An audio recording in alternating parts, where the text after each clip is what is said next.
Chapter 9 of The Prophet by Kahlil Gibran, on houses. Then a mason came forth and said, "Speak to us of houses." And he answered and said, "Build of your imaginings a bower in the wilderness, ere you build a house within the city walls. For even as you have homecomings in your twilight, so has the wanderer in you, the ever distant and alone. Your house is your larger body. It grows in the sun and sleeps in the stillness of the night, and it is not dreamless. Does not your house dream, and dreaming leave the city for grove or hilltop? Would that I could gather your houses into my hand, and like a sower scatter them in forest and meadow.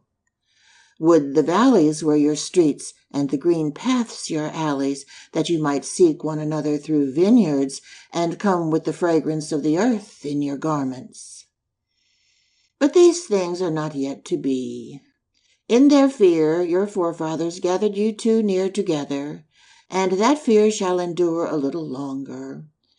A little longer shall your city walls separate your hearths from your fields. And tell me, people of Orphalese, what have you in these houses? And what is it you guard with fastened doors? Have you peace, the quiet urge that reveals your power? Have you remembrances, the glimmering arches that span the summits of the mind? Have you beauty that leads the heart from things fashioned of wood and stone to the holy mountain? Tell me, have you these in your houses? Or have you only comfort and the lust for comfort, that stealthy thing that enters the house a guest and then becomes a host and then a master?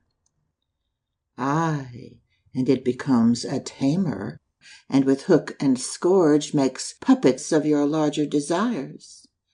Though its hands are silken, its heart is of iron.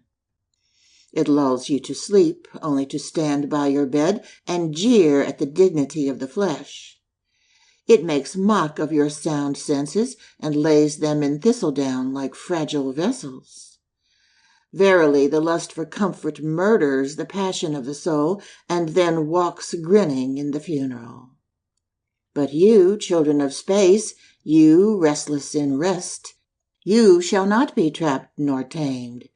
Your house shall be not an anchor, but a mast. It shall not be a glistening film that covers a wound, but an eyelid that guards the eye. You shall not fold your wings that you may pass through doors, nor bend your heads that they strike not against a ceiling, nor fear to breathe lest walls should crack and fall down. You shall not dwell in tombs made by the dead for the living. And though of magnificence and splendor, your house shall not hold your secret, nor shelter your longing.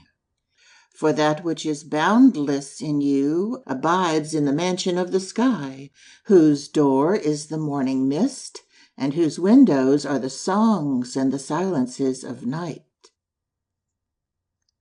End of chapter 9. Houses.